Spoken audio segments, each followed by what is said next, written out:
Assalamualaikum warahmatullahi wabarakatuh. Salam Om Swastiastu, Namo Buddhaya, salam kebajikan bagi kita semua. Kembali lagi bersama saya Sultan Rifandi dalam acara Interfaith di Mata Milenial Indonesia TV, Matanya Indonesia. Tentu seperti biasa pada kesempatan kali ini kita akan berdialog, kita akan berbincang dengan tokoh-tokoh agama di Indonesia. Tentu saja tujuannya adalah untuk menginternalisasikan nilai-nilai toleransi antar umat beragama. Di tengah keberagaman, di tengah banyaknya perbedaan bangsa Indonesia, sukunya beda, agamanya beda, tentu kita harus saling belajar, saling mengenal agar kerukunan, keharmonisan itu dapat tercipta dengan sebenar-benarnya. Nah, tentu saja pada kesempatan kali ini dengan siapa kita akan berbincang, nanti akan saya kenalkan. Saya selalu ingin mengingatkan kepada seluruh pemirsa untuk tetap menjaga protokol kesehatan nih, yang mau mudik, yang mau lebaran tetap. Yang belum vaksin apalagi nih harus vaksin ya, jaga jaraknya tetap, jaga menggunakan masker juga tetap. Jadi agar kita terjaga dari virus-virus apapun yang ada di Indonesia. Nah, tadi saya sudah sampaikan dengan siapa sih kita akan berdiskusi ini sekarang. Kita akan berdiskusi dengan Pak Mulyadi Liang sebagai Ketua Bidang Diklat Rohaniwan Matakin.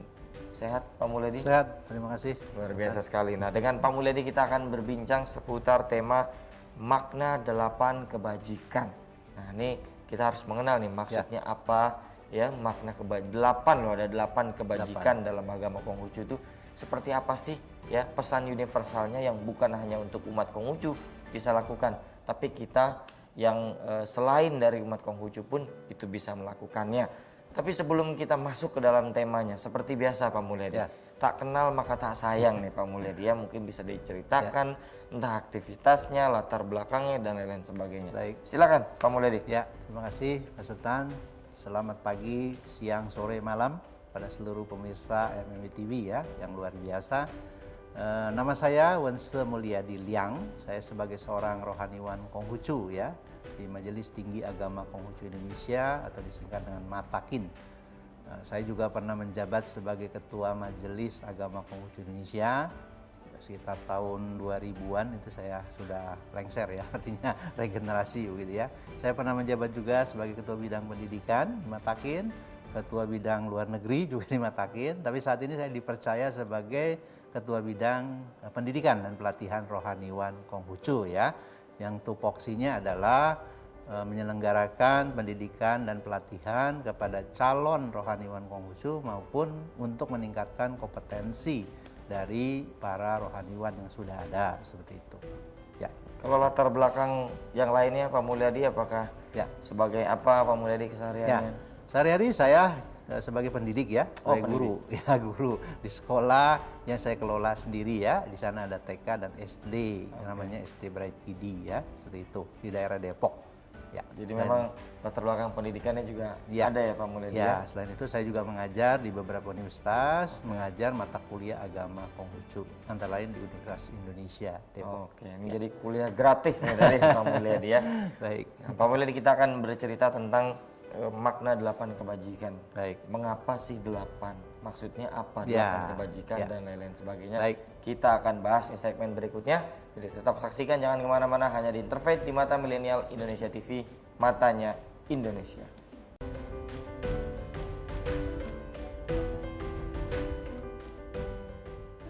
Ya, kembali lagi bersama saya Sultan Rifandi dalam acara Interfaith di Mata Milenial Indonesia TV, Matanya Indonesia. Tadi baru perkenalan Pak Mulyadi ya. Nah, ini kita mulai masuk nih. Baik. Ini kan memang tentu semua agama mengajarkan kebaikan. Betul. Pak Mulyadi ya.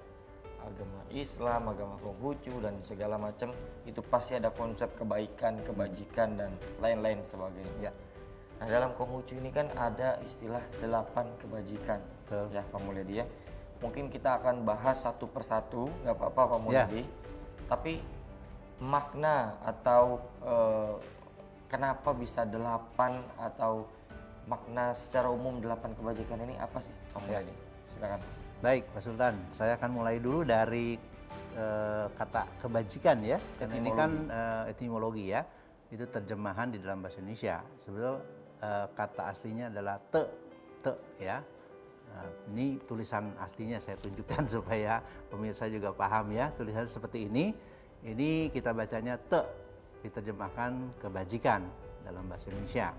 Nah, huruf kebajikan ini terdiri dari beberapa radikal ya, karena memang tulisan-tulisan Hanse ya yang kita bilang ini bahasa Mandarin itu memiliki makna yang sangat mendalam sebetulnya. Setiap goresan itu memiliki arti atau makna. Nah, seperti kita lihat dari sebelah kiri ya, kalau kita lihat itu ada yang garis miring, di sebelah bawahnya juga ada garis miring lagi, ada tegak lurus. Nah, yang pertama itu kita sebut I, itu artinya satu. Yang sisi sebelah Ya, kiri. yang kiri itu ya. Kemudian ada sisi kiri lagi, ada miring dan tegak lurus ke bawah ya. Yep. Nah, itu melambangkan Ren, manusia. Ren. Ren, ya. Kemudian ada tulisan seperti huruf tanda tambah di atas sebelah kanan itu ya. Yep. Itu adalah Se. Jadi kalau kita hitungkan I, Er, San, Se, U, Liu, Ci, Pa, Ciu, Se. Nah, Se yang 10 ini. 10 ya. 10 ini artinya angka sempurna. Sempurna ya. Kemudian ada Se lagi di bawah seperti mata itu ya. Jadi ada garis kotak, kemudian ada 2 garis di tengah itu melambangkan mata, juga bisa kita lambangkan Se4. Ya, karena terkait nanti dengan 4 kebajikan yang dikaruniakan oleh Tuhan. Nah, kemudian ada lagi di bawah itu ada garis lagi mendatar, itu juga I1. Nah, di bawahnya lagi ada huruf Sin, namanya hati. Nah, itu yang paling bawah sebelah kanan. Nah, jadi maknanya luas sekali sebetulnya ya. Ya, kita bisa simpulkan sebetulnya kalau kita terjemahkan makna huruf ini atau te ini adalah seorang manusia yang sempurna itu adalah seorang yang bisa menjalankan 4 benih kebajikan yang dikaruniakan oleh Tien, oleh Tuhan. Nah, yang tadi sudah kita bahas tentang watak sejati itu. Ya, kalau dalam bahasa Inggris itu human nature namanya. Given ya, dari Tuhan. Tuhan memberikan kita yang namanya Sing, mengkaruniakan kita dengan Sing, manusia ini yang mengandung benih-benih 4 kebajikan, yaitu Ren, I, Li, Ci. Cinta kasih, kebenaran, kesusilaan, dan kebijaksanaan. Nah, seperti itu Pak Sultan. Jadi harus menyatu ya. Jadi semua ini harus menyatu di dalam hati dan perbuatan kita. Te itu harus dilakukan begitu. Bukan hanya sekadar dipikirkan, dihayati, tapi dilakukan. Nah, nanti akan saya jelaskan maknanya seperti apa gitu. Oke. Sultan ya. Ya. Baik. Jadi memang secara etimologi sangat luas sekali Ya, memang ya. betul. Tidak hanya sempit 8 yang Kebajikan. Iya, Ya, oke. itu. Nah, itu apa saja tuh yang 8 kebajikan itu? Nah, Pak Mulyadi? baik Pak Sultan ya. Jadi ini memang konsep yang memang terkait juga dengan keimanan atau Keimanan, ya. keyakinan dalam agama Konghucu. Oke. Nah, mungkin Pak Sultan sering melihat kalau kami ini memberikan hormat seperti ini kan? Oke, ya. Ya. Ini namanya menghormat kami dengan sikap pai seperti itu. Ya, seringkali kita katakan begitu. Nah, Ada maknanya ada juga? makna, Oh, betul. Saya akan jelaskan ini ya. Nah, ini ibu jari kiri ini melambangkan ayah kita. Sebelah kanan ini ibu kita. Jadi 2 orang tua kita. Ya. 8 ini terkait dengan 8 kebajikan. Oh, Gitu. Nah, ketika kita satukan menjadi genggaman ini melambangkan kebesaran Tuhan yang Maha Kuasa. Jadi ketika kita menghormat kepada sesama, teman, saudara, siapapun, kita menggunakan pai ini, mengingatkan kita bahwa manusia itu diciptakan oleh Tuhan, Tien, dalam bahasa kami, melalui kedua orang tuanya, ayah dan ibu. Ya, kemudian sebagai manusia, aku wajib menjalankan 8 kebajikan atau pate. Itu dasarnya. jadi memang kayak semacam konsep keimanan dasarnya ya Pak Mulyadi. Ya. Terus kalau kami berdoa juga dengan sikap ini juga, tapi beda seperti ini. Ya, sama-sama sikap pate. Kalau tadi itu pao tai chi pate dalam bahasanya aslinya ya. Kalau ini pao sin pate. Terlalu didekap di depan dada kita, di hati kita. Sama konsepnya ini juga 8 kebajikan seperti itu. Nah, kalau tadi kalau kita menghormat juga kita saling mengingatkan kepada sesama. Seperti itu. Iya, Pak Sultan. Nah, yang 8 kebajikan itu Oh ya, apa saja? saya belum sebutkan belum tadi ya. sebutkan Pak Mulyadi. Baik, jadi yang 8 ini ya, Xiao Ti Zhong Xin, Li Yi Lian Zi. Xiao itu bakti. Nah, konsep yang bakti. pertama bakti Iya, ya, sekali lagi. Lagi-lagi yang menjadi dasar adalah bakti, Xiao. Kemudian Ti ini adalah kita terjemahkan rendah hati, kemudian menghormati orang yang lebih tua. Ya, kemudian Chong, Satya. Satya. Ya, Satya ini kepada Tuhan, ya, mengikuti perintahnya, firman-Nya, begitu. Kemudian xiaoti chung xin, xin dapat dipercaya. Ya, kejujuran dapat dipercaya. 4 lagi, xiaoti chung xin li. Li ini kesusilaan, kesopanan, kesantunan. Ya, kemudian i kebenaran. Ya, bersikap berlaku benar. Kemudian lian, ya, suci hati. Jadi bersih hati kita ini, tidak gerundal-gerundal gitu ya, tulus seperti itu ya. Jadi apa? Betul-betul tidak berpikiran yang macam-macam, yang negatif seperti itu. Nah, kemudian terakhir adalah tahu malu. Tahu malu. Gitu. Jadi 8 itulah. 8 itu kebajikan. 8 kebajikan. Nanti kita jabarkan satu persatu. Nanti kita jabarkan. Nah, begitu. Nah, kalau terkait dengan penerapan implementasinya, Pak Mulyadi, Ya. ini apakah kita bisa memilih mana yang kita akan jalani atau memang secara keseluruhan harus paralel semuanya harus dilaksanakan? Ya, sebetulnya di dalam praktek hidup kita tidak boleh memilih-milih karena situasi itu sangat berbeda gitu maksudnya. Misalnya kita di dalam kehidupan rumah tangga, kita berhubungan dengan orang tua kita, di sana akan lebih menonjol barangkali sikap baktinya nanti. Seperti itu ya. Tapi yang pasti tidak boleh terpilah-pilah dia. Jadi begitu saja mengalir dalam kehidupan kita. Ketika kita bergaul dengan saudara, dengan teman, ya sikap dapat dipercaya, kejujuran harus ditonjolkan di sana. Tapi secara praktis ya, praktek maksud saya. Tidak oh saya ini enggak, secara refleks begitu. Jadi kita tidak penggal-penggal. Jadi sesuai dengan situasi dan kondisi pada saat itu kita berfungsi sebagai siapa atau apa yang kita sedang kerjakan. Itu akan otomatis kita lakukan. Iya. Jadi memang harus paralel, tidak boleh di. Betul. Jadi kesadarannya harus ditumbuhkan dulu sehingga menjadi satu katakan karakter, dan itu akan dengan sendirinya dia akan berjalan. Seperti itu ya. Nah, Pak Mulyadi, seberapa penting kita menerapkan 8 kebajikan ini, Pak Mulyadi? Ya, menurut kami sangat penting sekali ya. Kenapa? Karena kita ini kan manusia. Ya.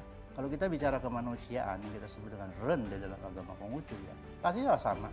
Kita mempunyai hati nurani yang sama, perasaan yang sama, ya.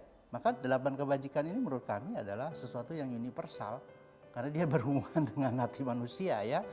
Mana ada agama yang tidak mengajarkan bakti kepada orang tua? Saya yakin betul itu semua mengajarkan hal itu. Cuma mungkin dalam bentuk atau bahasa yang berbeda saja. Konsep yang lain ya. Iya, seperti itu. Ya kan? Kemudian bagaimana kita diajarkan menghormati orang yang lebih tua? Pasti. Masa orang yang lebih tua kita panggil namanya saja, contoh ya, maksudnya ya, kita panggil bapak, ibu, seperti itu kan? Iya, betul. Itu sudah sama, universal sekali. Mungkin di barat seperti itu. Iya, kalau di barat iya, tapi kembali lagi nilai-nilai timur menurut saya lebih itu tadi kita menjaga nilai-nilai kemanusiaan itu lebih tinggi barangkali. Betul. Nah, Pak Mulyadi, ini kan memang ini semacam panduan berarti kalau kita bilang panduan ya Pak Mulyadi ya. Nah, gimana cara kita menguatkan panduan-panduan ini agar kita melekat karakternya dengan 8 kebajikan ini, Pak Mulyadi? Baik. Ya, jadi panduan ini memang menjadi satu ajaran yang memang harus dipraktekkan di dalam kehidupan kita sehari-hari. Ya, dasarnya mungkin saya ambil dalam satu ayat ya di dalam kitab Taksye, ajaran besar. Itu bab utama pasal 1 ya. Di sana dijelaskan bahwa adapun jalan suci yang dibawakan ajaran besar ini ialah menggemilangkan kebajikan. Ya, tadi ya, yang bercahaya. Itu sudah sebut ming te. Ming itu bercahaya, bersinar. Te itu kebajikan. Dari mana kebajikan kita berasal? Dari Tuhan. Seperti itu. Kemudian mengasihi sesama. Ya, cai chin min, dan berhenti pada puncak kebaikan. I cesan. Jadi bagaimana kita menggemilangkan kebajikan ini, cahaya kebajikan yang sudah diberikan atau dikaruniakan oleh Tuhan, kita aplikasikan di dalam kehidupan sehari-hari di dunia ini. Seperti itu. Pak Mulyadi, kita harus mendalami nih. Kalau tadi kan Pak Mulyadi cuma poin 1 apa, kedua apa dari yang ke-8 itu. Nah, mari kita dalami satu persatu Pak Mulyadi, bakti dan lain-lain sebagainya. Seperti apa kutipan dari ayatnya dan lain-lain sebagainya. Kita akan bahas di segmen berikutnya. Jangan kemana-mana, tetap saksikan Interfaith hanya di Mata Milenial Indonesia TV, matanya Indonesia.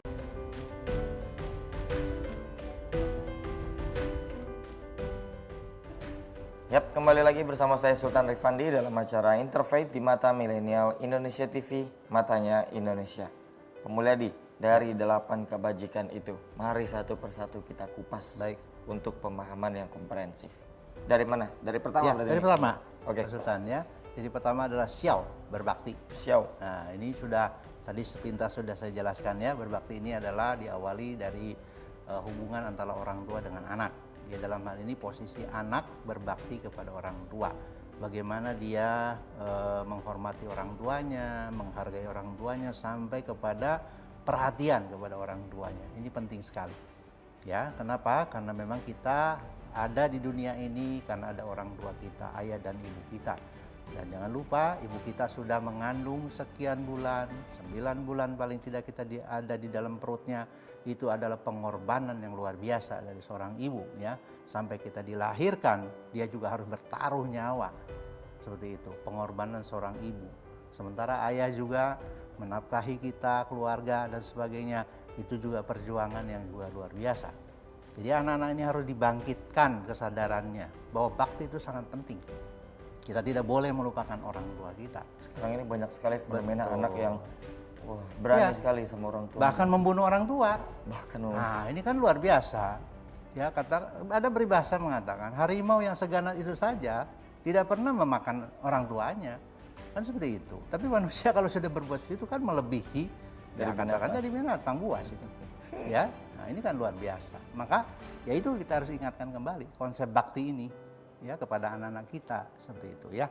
Kemudian yang kedua, rendah hati atau ti ya. Ti ini diartikan sebetulnya menghormati orang yang lebih tua.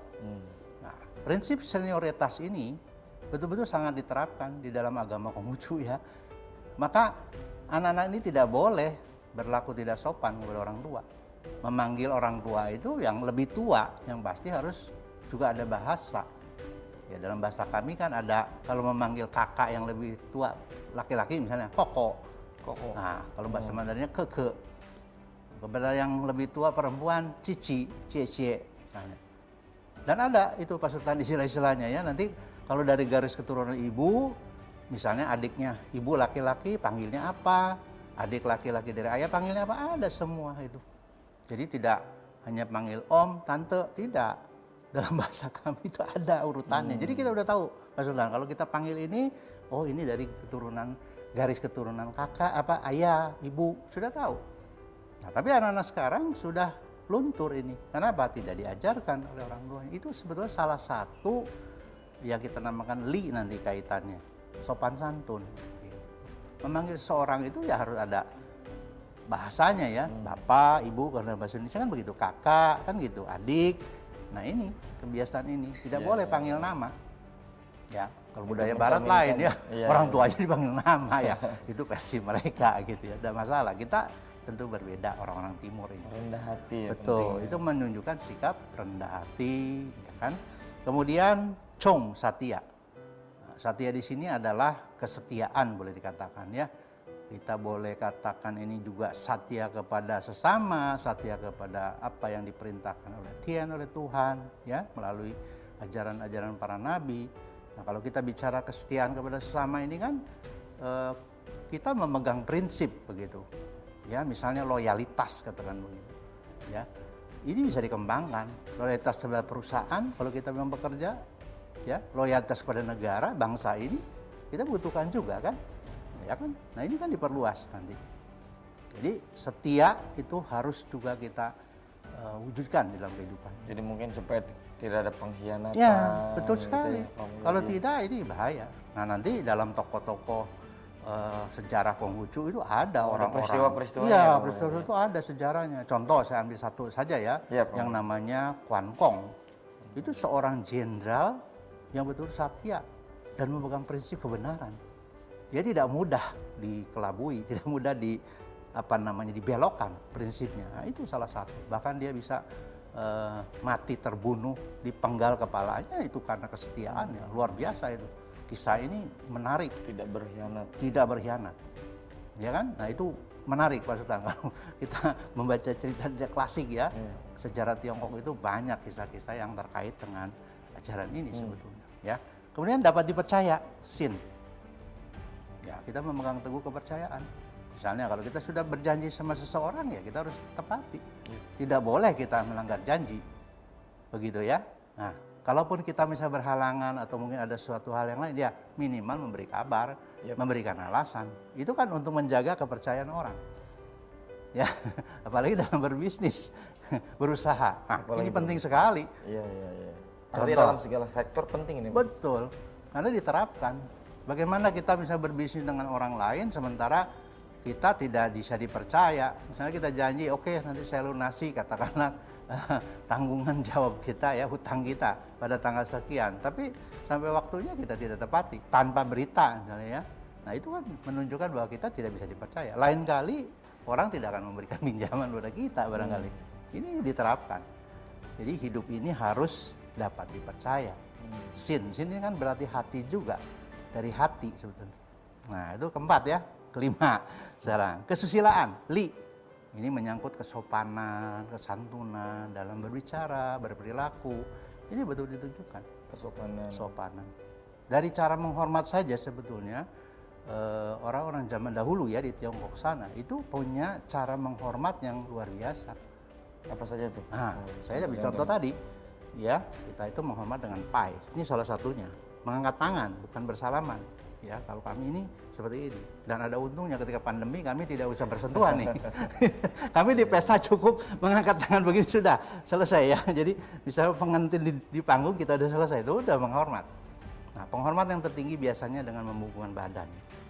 Perhatikan Pak Sultan, orang Jepang, orang Korea, ya mereka masih terapkan itu.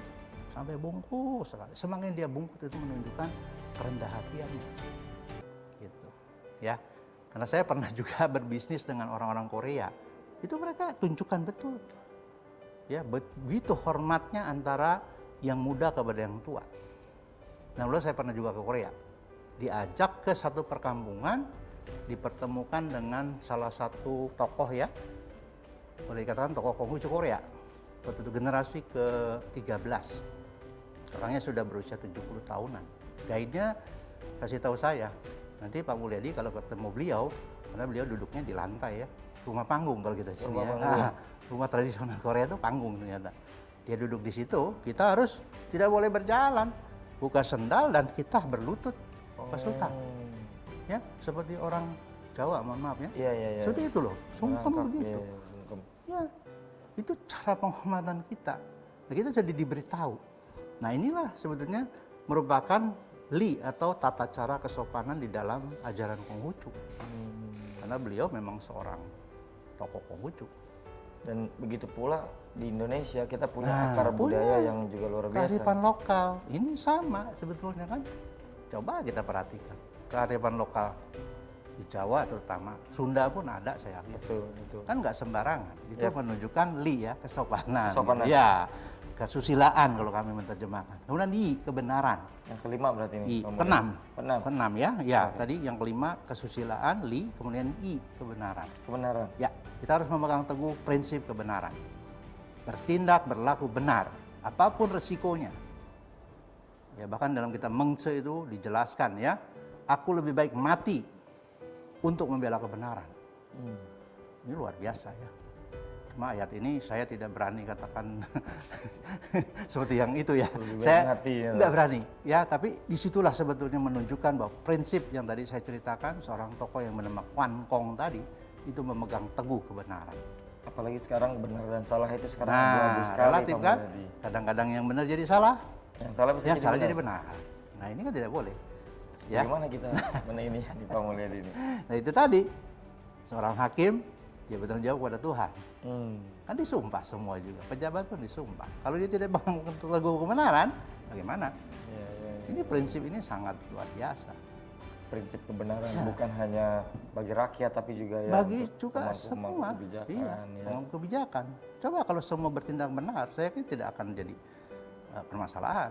Karena kalau dia bertindak benar kok, lurus kan, tegak lurus ya. Betul, ya. Kemudian yang ketujuh, suci hati, jujur, bersih. Suci hati, jujur, bersih. Lihat. Penjelasannya kita akan lanjutkan di segmen berikutnya. Jadi dua lagi ya Pak Sultan? Dua lagi ya Pak Mulyadi. Jangan kemana-mana, tetap saksikan Interfaith hanya di Mata Milenial Indonesia TV, matanya Indonesia.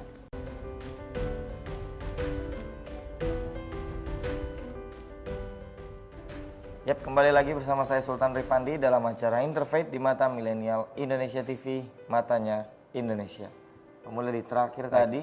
Dua terakhir. Suci hati. Dan terakhirnya tahu malu. Tahu malu. Nah, yang suci hati bagaimana suci hati. Pak Mulyadi? Ya. Suci hati ini dari kata lian ya. Lian ini sebetulnya berarti cuci hati, jujur, bersih ya. Jadi hatinya itu memang tulus, tidak ada ya gerundal-gerundal lah begitu ya. Jadi betul tulus gitu loh. Dia memberikan sesuatu kepada orang lain, membantu dengan tulus. Ya. Mungkin ada perkataan orang lain yang katakanlah juga tidak baik, ya dia timbang-timbang betul ya. Dia tidak mudah terpengaruh juga gitu. Bersih lah. Tidak macam-macam ya. Orang kan dari hatinya dulu pertama tuh. Kadang-kadang casing luarnya bagus, dalamnya belum tahu kan situ ya. Tapi orang ini harus jujur, bersih begitu. Oke. Langka juga ini sekarang kayaknya nih Pak Mulyadi. Makanya ini kan nilai-nilai yang sulit Pak Sultan di zaman sekarang ya. Betul. Bagaimana kita coba menerapkan ini? Melihat orang baik di depan kita, tapi belum tentu hatinya. Betul. Nah, tapi orang zaman dahulu diajarkan, ya casing luar maupun dalam harus sama, tegak lurus dia.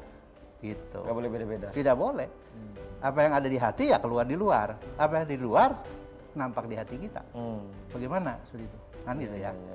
Yang terakhir yang ke-8 tahu malu. Nah, ini penting. Ya. Justru rasa tahu malu zaman sekarang sudah mulai bergeser juga. Nah, jadi bagaimana yang terjadi kalau orang tidak punya rasa tahu malu? Dulu itu orang mungkin joget-joget depan orang tuh malu sekali Pak Mulyadi. Iya. Sekarang di satu aplikasi. Itu aplikasi, itu kesusilaan sebetulnya. Ada lagi yang lebih penting, malu kita berbuat hal-hal yang tidak lurus. Yang tidak lurus. Iya. Contohnya yang tidak lurus bagaimana Pak Mulyadi? Korupsi. Aduh. Jelas sekali Pak Sultan. Kan gitu ya. Betul. Kalau kita mau terapkan, saya malu dong kalau berbuat ini, bagaimana dampak keluarga saya, diri saya. Apalagi saya seorang, katakanlah, pemangku kepentingan, jabatan. Masa kita tidak malu sih? Bukankah kita ini sudah disumpah jabatan kita, bertanggung jawab kepada Tuhan. Dengan memegang kitab suci misalnya. Ini bagaimana?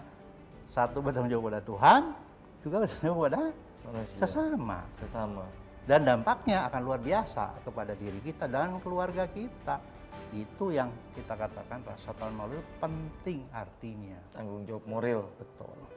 Nah, ini 8 ini menjadikan kita pedoman dalam kehidupan. Tidak boleh kita pilah-pilah dalam mempraktikkan ini ya secara komprehensif. Semua kita bisa lakukan, tapi secara otomatis. Kalau kita sudah ya katakan dibina diri kita sendiri. Jadi ke-8 itulah yang harus kita lakukan ya. Harus menjadi karakter. Harus menjadi karakter.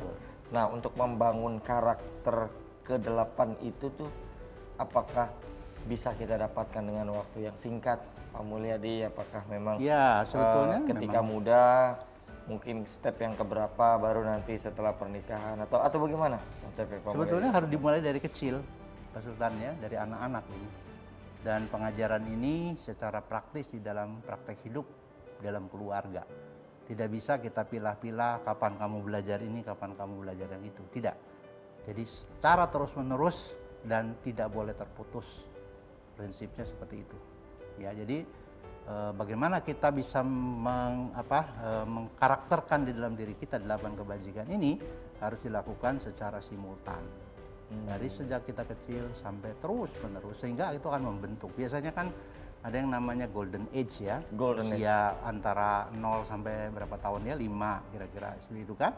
3, 5, 8. Nah, itulah yang harus kita tanamkan ya. Sebab kalau sudah lewat dari SMP, SMA ini udah agak sulit, tapi bukan berarti tidak bisa dirubah ya. Tapi alangkah baiknya kalau pendidikan ini sudah diterapkan sejak usia dini. Dan itu akan menjadi karakter yang baik begitu. Nanti dalam penerapannya itu pasti dalam kehidupan sehari-hari dia bagaimana berbuat, bertindak itu akan nampak di dalam kehidupan keluarga kita seperti itu. Iya. Nah Pak Mulyadi, ini bagaimana cara kita nih untuk melakukan kebajikan atau yang tadi Pak Mulyadi semua jelaskan ya kepada orang tua. Nah, bahkan tadi kan kita lihat fenomenanya ya Pak Mulyadi. Ya. Ada anak membunuh orang tua ya. Anak menelantarkan orang tua meninggal karena tidak miskin sekali, tidak diperhatikan anaknya dan lain-lain sebagainya. Nah itu bagaimana kita kalau tidak diperlakukan baik pula dengan sesama, Pak Mulyadi? Baik. Ya.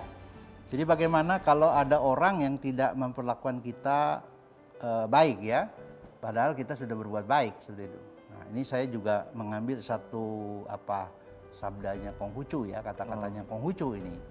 Ketika itu dia ditanya kan oleh muridnya gitu ya, bagaimana membalas kejahatan dengan kebaikan. Ya, dia bertanya seperti itu muridnya ini. Nah, terus Nabi Konghucu menjawab, dibalik tanya lagi gitu ya. Kalau begitu, bagaimana engkau dapat membalas kebajikan? Ya, nah, terakhir Konghucu berkata, balaslah kejahatan dengan kelurusan. Balaslah kebajikan dengan kebajikan. Jadi kita tidak boleh membalas kejahatan dengan kejahatan lagi. Perang nanti. Tapi dengan kelurusan. Kelurusan itu mendidik sifatnya nanti. Ya, jadi kita harus berlaku lemah lembut, lentur ya. Kepada diri sendiri harus bersikap keras, kepada orang lain harus lemah lembut. Itu yang diajarkan oleh Konghucu sebetulnya. Ya, seperti itulah. Sama-sama keras. Ya, coba kalau sama-sama keras ya bentrok. Jadi yang dibenci umum harus kita periksa. Yang disukai umum harus diperiksa. Untuk apa? Mencari solusi. Apa sih akar permasalahannya ini? Bisa nggak sih kita dialog? Nah, itulah cara-cara yang diterapkan di dalam kehidupan ini. Gitu. Jadi memang keluasan hati itu harus kita biasakan. Betul. Ya, Pak Mulyadi ya. So kalau sesuatu yang keras kita balas dengan keras ya pasti terjadi ya bentrok. Gitu. Pak Mulyadi, jika kita hubungkan 8 kebajikan yang tadi disebutkan Pak Mulyadi dalam kehidupan antar pribadi, bagaimana korelasinya Pak Mulyadi? Ya, sebetulnya 8 kebajikan ini kan pengembangan dari apa yang dinamakan 5 kebajikan Pak Sultan ya. Jadi tadi saya sudah jelaskan bahwa 5 kebajikan ini adalah merupakan given dari Tien, Tuhan kepada manusia ya, siapapun manusia itu dia akan dikaruniai namanya Sing, watak sejati tadi yang mengandung benih-benih kebajikan ini begitu. Maka tugas dan tanggung jawab kita selanjutnya adalah bagaimana kita mengimplementasikan nilai-nilai kebajikan itu di dalam kehidupan sehari-hari. Ya, karena apa yang disebutkan dalam 5 kebajikan ini ada yang terkorelasi dengan 8 kebajikan. Antara lain itu kan ada kebenaran, kesusilaan, dan dapat dipercaya. Kalau 5 kebajikan kan dari cinta kasih, kebenaran, kesusilaan, kebijaksanaan, dan dapat dipercaya. 5. Nah, 3 diantaranya itu juga terkoneksi dengan 8 kebajikan. Seperti itu. Jadi memang ada korelasinya. Ada korelasinya, pastinya, Pak Mulyadi ya. ya. Nah, Pak Mulyadi, ini kan memang yang seperti salam tadi yang salam. disebutkan Betul. Pak Mulyadi, itu mengandung arti hanya kebajikanlah Tuhan berkenan. Ya. Nah, ini kan mendekap erat ini artinya dengan kebajikan. Hidup dalam kebajikanlah satu-satunya jalan yang harus ditempuh agar senantiasa hidup bahagia dan damai. Lalu bagaimana cara kita untuk selalu senantiasa hidup bahagia dan damai? Pak Mulyadi, kita akan jawab di segmen berikutnya. Baik. Jangan kemana-mana, tetap saksikan Interfaith hanya di Mata Milenial Indonesia TV, matanya Indonesia.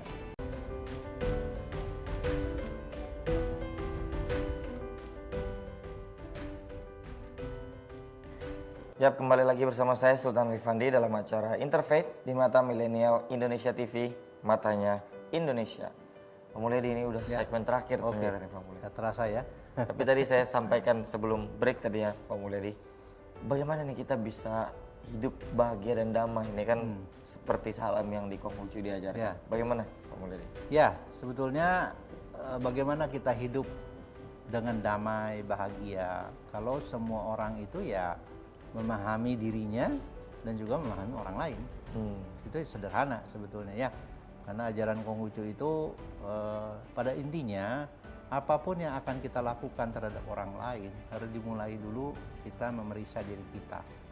Apakah yang akan kita lakukan ini disukai atau tidak oleh orang lain? Bisa diterima atau tidak?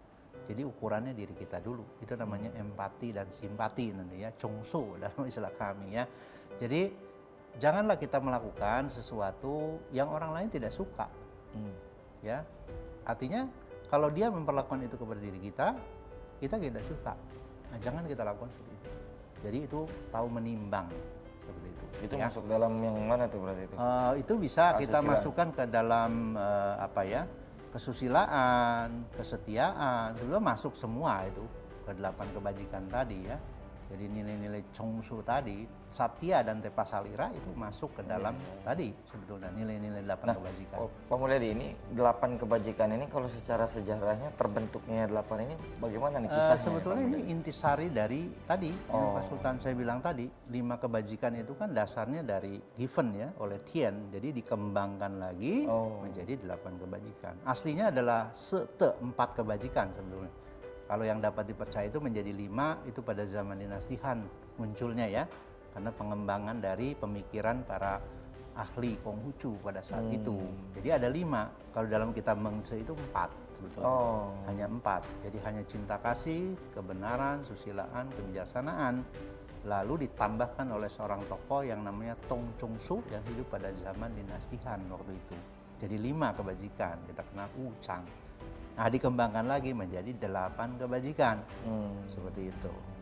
Ya, Jadi karena memang kan pengembangan pemikiran ya. itu kan berkembang terus. Betul. Seperti Situasi itu. kondisi juga kan Ya, berkembang terus. jadi berkembangnya sejarah, juga pengembangan ajaran Konghucu pun juga berkembang pemikirannya. Oke. Nah, Pak Mulyadi, ini kan meneladani Nabi Kongzi yang dengan sepenuh hati mengabdikan hidupnya untuk mengajarkan kebajikan. Ya. Pak Mulyadi ya. Tentunya yang dibela adalah bagaimana manusia dapat berbuat kebajikan dalam kehidupan. Bukan Tuhan yang dibela, melainkan apa yang membuat Tuhan berkenan. Ya. Ya. Di mana dalam konsep agama Konghucu dikenal hanya dalam kebajikan yang dapat menggetarkan Tuhan atau Tuhan akan berkenan. Betul.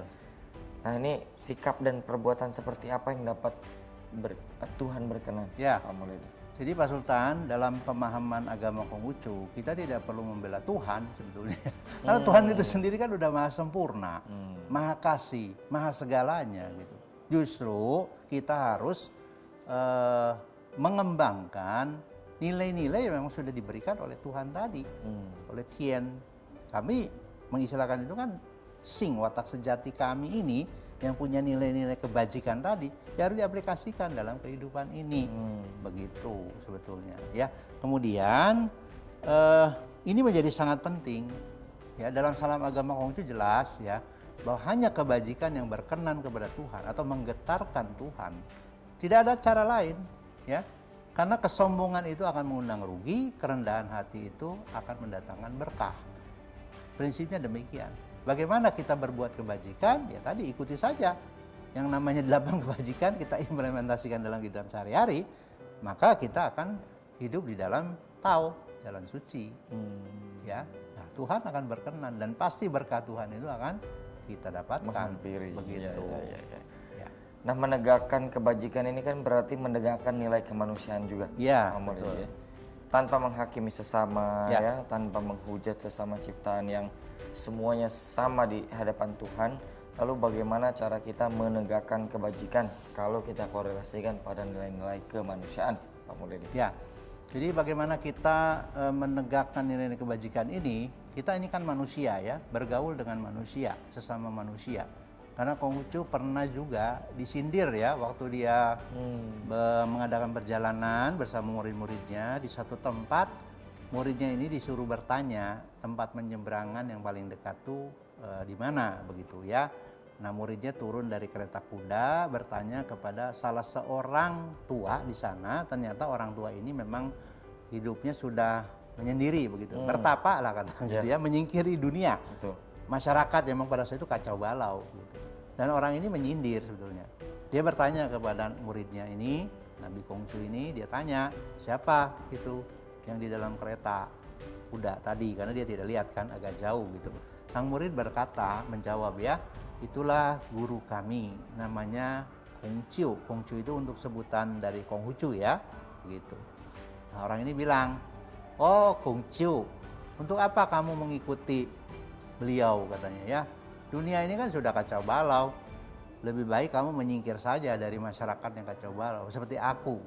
Nah, lalu dia laporkanlah kepada Konghucu ya, gurunya ini. Sang murid ini bertanya, sudah dijawab, dilaporkan. Demikianlah tadi saya sudah bertanya, tapi orang ini menjawab demikian. Lalu Konghucu berkata, aku ini kan manusia, masakan aku hanya hidup dengan burung dan hewan. Beliau berkata begitu ya. Kalau dunia ini sudah di dalam jalan suci, untuk apa aku ikut terlibat membereskan ini? Nah, jadi Konghucu sangat percaya betul kehadirannya ke atas dunia ini adalah justru untuk membereskan kekacauan yang ada di dalam kehidupan masyarakat. Bukan sebaliknya, dia menyingkirkan diri. Nah, seperti itu. Ya, Pak Sultan. Pak Mulyadi, sebagai penutup, Ya, ini mungkin bisa diberikan pesan ya, kepada seluruh pemirsa yang ada di Indonesia untuk Ya. mampu menegakkan makna dalam delapan Delapan kebajikan. kebajikan. Silakan, Ya. Pak Mulyadi. Baik, sebagai penutup, saya ingin mengajak ya pemirsa semua dimanapun berada, mari kita implementasikan, kita aplikasikan nilai-nilai luhur yang ada di dalam delapan kebajikan tadi, yaitu laku bakti, rendah hati, susila, satya, ya, xiaoti chungsin, satya, bijaksana, dapat dipercaya, ya, kemudian li i lien ce, ya, kesopanan, kesusilaan, kebenaran, kemudian suci hati atau ketulusan, kebersihan hati kita, dan rasa tahu malu itu menjadi bagian di dalam kehidupan kita sehari-hari. Sehingga kehidupan kita ini akan merasa damai, harmonis ya di dalam hubungan baik di dalam keluarga maupun di dalam kehidupan bermasyarakat, bahkan bernegara. Ya, seperti itu Pak Sultan. Baik, terima kasih banyak Pak Sama-sama. Mulyadi atas apa yang disampaikan. Semoga kita yang mendengarkan ini mampu mengimplementasikan apa yang disebutkan oleh Pak Mulyadi. Baik. Terima kasih sekali lagi Sama-sama. Pak Mulyadi. Ya. Terima kasih juga kepada seluruh pemirsa yang telah menyaksikan. Selalu saya ingin ingatkan bahwa tetap jaga kesehatan ya, tetap protokolnya ditegakkan, masker, vaksin semuanya harus tetap ditegakkan agar kita terhindar dari segala penyakit. Dan juga kami mohon pamit undur diri, tetap saksikan episode-episode lainnya hanya di Interfaith di Mata Milenial Indonesia TV, matanya Indonesia.